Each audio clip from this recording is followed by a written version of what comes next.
It was a bright Monday morning in Washington, D.C., but the airwaves were buzzing with tension. The Trump administration had just rolled out a sweeping round of tariff hikes on imported goods, a strategic move framed as a bold stand for American manufacturing. But not everyone was cheering. In the high-rise studio of American Pulse, one of the most watched political morning shows in the country, cameras were rolling.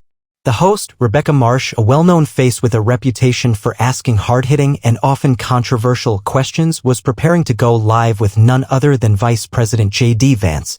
JD Vance, the former Marine and best-selling author-turned-politician, had quickly become a conservative icon. As vice president under President Donald Trump in his historic second term, Vance was seen as the intellectual powerhouse behind many of the administration's policy pivots. But his calm, measured demeanor masked a sharp wit and a fierce defense mechanism when the Trump agenda was questioned. Backstage, aides whispered nervously. "Rebecca's going to go in hard on the tariffs," one producer said. "She wants to catch Vance off guard, maybe even get him to lose his cool on air," another chimed in. But JD Vance wasn't one to rattle easily. The countdown began. In 5, 4, 3, 2, the screen lit up. Rebecca Marsh, wearing a steel gray blazer and her signature smirk, turned to the camera. "Good morning, America. Today, we're joined by Vice President JD Vance to discuss the Trump administration's new tariff hikes. Many say these policies are reckless and economically dangerous. We're going to ask the tough questions and hopefully get real answers." The screen split. JD Vance appeared, seated in the Capitol building, looking calm, collected, and ready. "Good morning, Mr. Vice President," Rebecca said, arching an eyebrow. "Good morning, Rebecca. Glad to be here. Let's not waste time." Critics are calling these tariff hikes economic suicide. Even Republican economists are baffled. Why is the administration punishing American consumers to make a political point?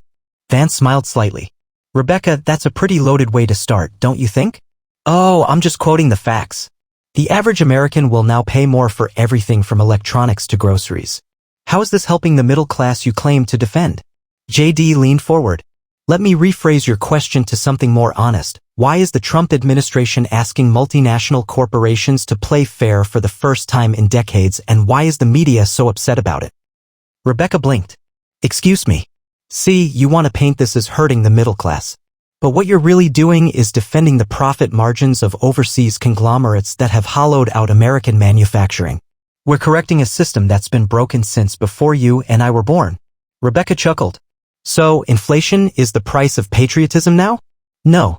Inflation is what happens when you let China flood the U.S. market with underpriced goods for 30 years. What we're doing now is the economic equivalent of chemotherapy. It hurts, yes, but it saves the patient." The air in the studio grew tense. Vance wasn't just answering, he was counterattacking. And he was just getting started. Rebecca flipped her notes. "But even your allies admit the rollout was rushed. Farmers are scared.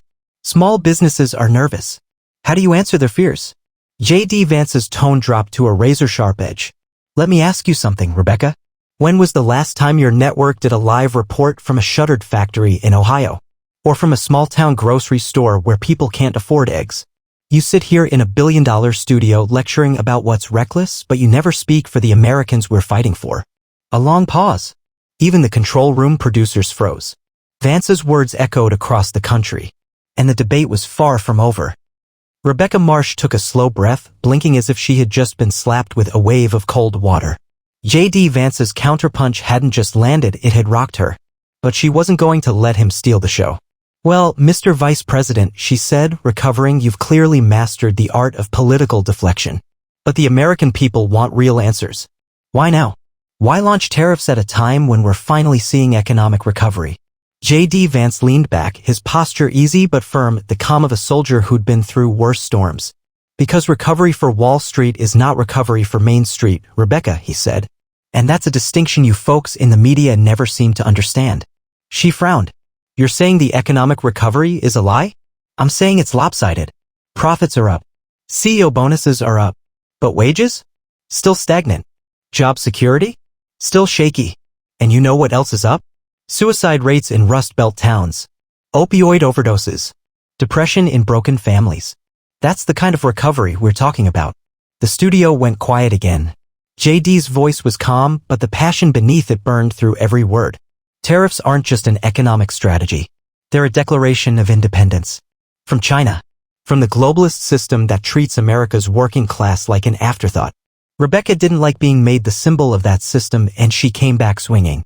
So what's your endgame, Mr. Vice President? A trade war? Do you really believe the rest of the world will just sit back while America slaps tariffs on everything? Isn't this isolationist nonsense just going to backfire? Vance raised an eyebrow. You know what backfired, Rebecca? NAFTA. The WTO. Letting Beijing manipulate our currency while DC politicians from both parties clapped like seals. What we're doing now is enforcing the kind of trade fairness we should have demanded decades ago. She interrupted. You sound more like a talk show host than a policymaker. Do you have any data to back these claims? That was the wrong question to ask. JD pulled out a sheet of paper and held it toward the camera. Here's a Congressional Budget Office report from 2022. It shows that U.S. manufacturing output has declined 17% over 2 decades while China's has skyrocketed. And here, he flipped the paper, is a Labor Department analysis showing job losses in core manufacturing regions of the U.S. directly correlating with trade imbalances. Rebecca's smile tightened. She hadn't expected a data-backed takedown. But JD wasn't done. Let me ask you something again, Rebecca. Why do you think an iPhone made in China is cheaper than one made in Indiana? She blinked. Because labor's cheaper? No. Because labor in China is abused. Because environmental standards are ignored. Because currency is manipulated. And because you let corporations off the hook. The words were sharp. Rebecca flinched. The online chatter was already exploding. On X, formerly Twitter, hashtags like hashtag Vance owns the media and hashtag tariff truth bombs started trending. Clips of JD Vance's quotes were already being clipped and reposted by conservative influencers. Meanwhile, left-leaning commentators were accusing him of economic populism dipped in arrogance. Rebecca tried to steer the interview back to control. Okay, but Mr. Vice President, the tariffs are already hitting prices. Consumers are feeling it. Groceries, fuel, appliances all getting more expensive. Is that the kind of bold strategy the Trump administration wants to be remembered for? JD didn't miss a beat. We'd rather be remembered for rebuilding the backbone of America, not for selling it out for cheaper blenders and microwaves. If short-term pain means long-term prosperity, we're ready for the fight. Rebecca blinked again. She knew she had lost control of the narrative and possibly the entire debate. The Vice President of the United States had just used her own platform to rally his base and slap the establishment upside the head. But there were still a few minutes left, and one more surprise was coming. Back in the American Pulse studio, the air was thick. You could feel it, the mix of tension, disbelief, and just a hint of panic from the production crew behind the glass. Rebecca Marsh had hosted senators, governors, even foreign heads of state. But today, she was facing a new beast. JD Vance wasn't just answering questions. He was rewriting the rules of the game, live, in front of millions. But she wasn't ready to wave the white flag just yet. Well, Mr. Vice President, Rebecca said, tapping her pen sharply against the desk. You talk a lot about patriotism and pride, but don't you think that kind of nationalism comes at the cost of global cooperation? America doesn't live in a bubble. Vance grinned. Rebecca, America used to be the factory of the world. Then we were told that global cooperation meant we had to offshore everything, outsource everyone, and apologize for our success. No one apologized when China gobbled up half our steel industry. No one cried foul when Mexico took our auto plants. He leaned forward again, eyes locked on the camera. But the moment we say, hey, we want those jobs back, now we're the problem? The phones in the studio's social media control room were lighting up. Viewer comments were pouring in. JD Vance is on fire. This is what leadership looks like. Rebecca Marsh just got taken to school. Finally someone standing up to these smug media elites. Back on air, Rebecca pressed on. Still, it sounds like you're okay with hurting the American consumer in the short term. Vance didn't even flinch. I'm okay with the truth. And the truth is, we've been living in an illusion. Cheap goods at Walmart aren't cheap. If they cost you your job, your town, and your future. He paused. That's the thing about the Trump tariffs. They're not about punishing Americans. They're about forcing the global market to respect American labor. We're setting terms, not begging for scraps. Rebecca attempted a smirk, but her voice betrayed her frustration. A lot of economists say these policies will drag down the global economy. Vance raised an eyebrow. You mean the same economists who missed the 2008 crash? The same experts who told us China's rise was good for everyone? I'll take Main Street over ivory tower predictions any day. At that moment, a producer off-camera handed Rebecca a paper. She glanced at it, and her eyes widened just a bit. It was the latest flash poll from viewers watching the live stream. 78% said JD Vance was winning the debate. She swallowed. The moment was slipping away. But then she tried a Hail Mary, a personal jab. Mr. Vice President, she began slowly. With all due respect, you were once a struggling kid from a broken home. Some say you've forgotten those roots. Now you defend a billionaire president and hand out economic pain like it's patriotism. Isn't that a little hypocritical? The question hung in the air. It was sharp, personal, loaded. JD paused. Then, quietly, he responded, I grew up poor, yes, in a town that was decimated by bad trade deals and fake promises. And the only people who ever helped us were the ones who believed America was worth fighting for. He leaned in again. I haven't forgotten where I came from, Rebecca. That's why I'm here. The Trump tariffs? They're not pain. They're a path. They're how we stop the bleeding. He continued, his voice rising slightly. You want to call me a hypocrite? Fine. But don't you dare question the struggle of working families just because I wear a suit now. I lived that life. I still carry it with me. Every single day. Silence. Even Rebecca's crew, longtime allies, were stunned. JD Vance had just turned her hardest shot into a passionate rallying cry, and Americans watching at home felt every word. From rural Iowa to steel towns in Pennsylvania, something shifted in that moment. This wasn't just a debate anymore. It was a war of worldviews, and JD Vance was marching forward, unafraid. Rebecca Marsh took a long sip of water during the commercial break.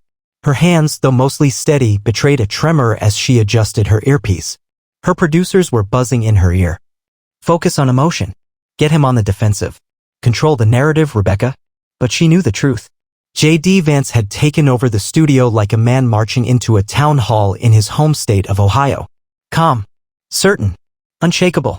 And millions were watching. When the show came back from commercial, the music faded out quickly. The producers had cut the fanfare short. The tone had shifted. Rebecca tried once more. Mr. Vice President, she began carefully, let's talk about international reaction. Canada, the EU, even Japan have expressed concern that Trump's tariff hikes are a form of economic warfare. Are we really prepared to damage relationships with our closest allies?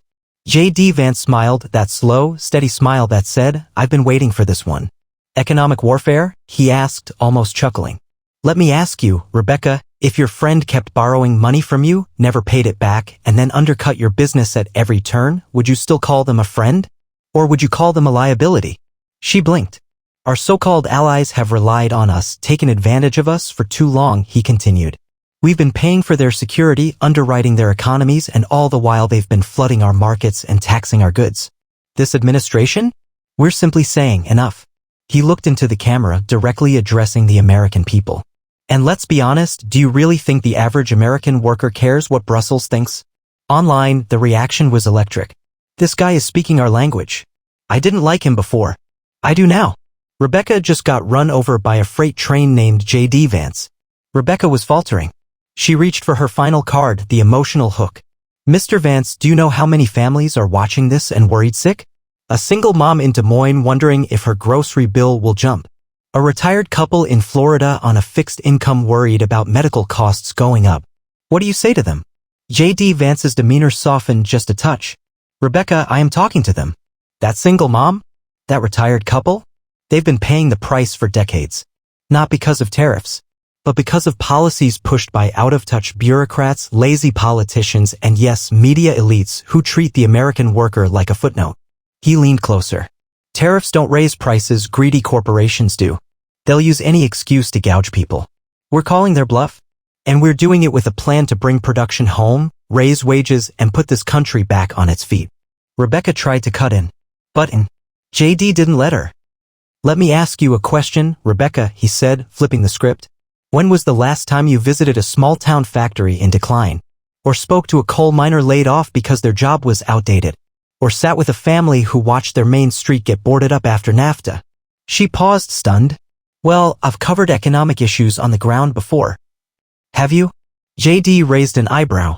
Or have you just flown in for a soundbite, then flown back to Manhattan to mock them over cocktails? That was the gut punch. Even Rebecca's jaw clenched. Across America, people watching felt something shift. This wasn't just a political debate anymore, it was a reckoning. A reckoning for years of being unheard. Ignored. Dismissed. JD Vance stood tall. I may be vice president now, but I'll never forget what it's like to have a fridge with more expired condiments than real food. To see my mom work double shifts and still not have enough for the light bill. This fight, these tariffs, they're for her. And for every family like hers. Rebecca went silent. There was no clever comeback. No witty pivot. Just the sound of a live audience and millions at home, listening. The host had been cornered. The narrative had been shattered. And JD Vance, the former Marine, the kid from Middletown, had just taken command of the moment. As the show wrapped up, the usual closing music felt hollow, like a background hum in the middle of a storm. Rebecca Marsh, a veteran anchor who once dictated the pace of every interview, sat quietly. Her usual polish was replaced with a faraway look as though she were realizing in real time that the game had changed. JD Vance gave one final nod to the camera and spoke, calm and steady. To every American watching this, it's time to rebuild. Not with fear, but with courage. Not with excuses, but with strength. The tariffs are just the beginning. It's time we start choosing ourselves again.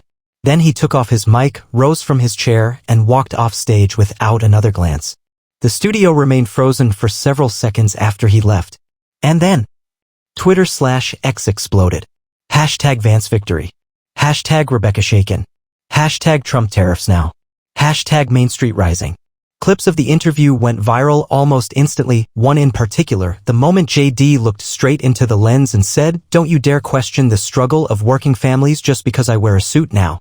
It was already being set to music, remixed, clipped into TikToks, and reposted with hashtags like Real1 and JD 2028. Within 2 hours, conservative news outlets like Patriot Wire and the Liberty Eagle were running headlines like, JD Vance annihilates liberal host on live TV, a star is born. But what shocked the nation more was when even traditionally left-leaning outlets had to admit the truth. MSNBC's Andrea Benson, usually a critic of Trump's administration, begrudgingly said on her evening panel, "I've never seen a guest command that much control on live television. Love him or hate him, JD Vance just redefined the vice presidency. And possibly the future of the Republican Party." CNN tried to run damage control for Rebecca Marsh, labeling the interview contentious and polarizing. But their own comment section betrayed the spin. Thousands of users chimed in. Rebecca was disrespectful from the start. JD kept his cool. Say what you want, he stood up for forgotten Americans. Finally, someone who doesn't back down from the media. By midnight, Google Trends showed JD Vance debate, Trump tariffs explained, and Rebecca Marsh meltdown in the top 5 searches nationwide. But while the political world reeled, something deeper was happening across the country. In Youngstown, Ohio, a Rust Belt town devastated by outsourcing, steelworker unions that once leaned blue were holding watch parties. A 57-year-old union man named Daryl posted a photo with his buddies, captioned, "We ain't voted red in 30 years. But tonight, JD Vance earned our respect." In rural Alabama, a group of high school seniors in an agribusiness class discussed the debate in their morning period. Their teacher told the local paper, "For once, my students cared more about trade than TikTok." In Middle America, in diners and living rooms, JD's words resonated not as some political strategy but as lived truth. And meanwhile, President Donald Trump? He was watching from the White House with a grin stretching from ear to ear. Seated in the Roosevelt Room with a few senior aides and campaign advisors, Trump clapped slowly as the final clip aired. "That," he said, turning toward them, "is why I picked him." One of his senior advisors replied, "Sir, the base is fired up. Independents too. Even suburban women are saying he was respectful but firm. He didn't lose his cool. He led." Trump leaned back in his chair and folded his arms. JD didn't just win a debate tonight, he said. He won hearts. And he just might have locked down 2028. The next day, the reckoning. Rebecca Marsh's team tried desperately to recover. She issued a follow-up tweet that read, "Passionate debate is vital to democracy. Last night's conversation with VP Vance was spirited but important. I stand by my commitment to tough, fair journalism. The comments? Brutal. You got wrecked. Sit down. Tough is one thing, rude is another. Next time, listen instead of lecturing. Meanwhile, JD Vance posted a single tweet. Proud to stand for American workers. We've only just begun. It got 2.1 million likes in 24 hours. Merchandise companies started printing shirts overnight. JD 2028, Tariff Titan, and even a silhouette of his face with the words, "I'll take Main Street over Wall Street." Even a few Democrats whispered among themselves, "We need someone like that." Epilogue: the birth of a legend. JD Vance didn't go into that interview looking for war, but he left it with an army. What started as a standard media ambush became a viral political moment, not because of flash, but because of fire. Not because of talking points, but truth. And when millions of Americans watched one man stand tall, speak plainly, and fight unapologetically for their right to matter again, something shifted. A spark was lit. The media elite didn't see it coming. But middle America? They'd been waiting. And now JD Vance wasn't just the vice president. He was their voice, their fighter, their future.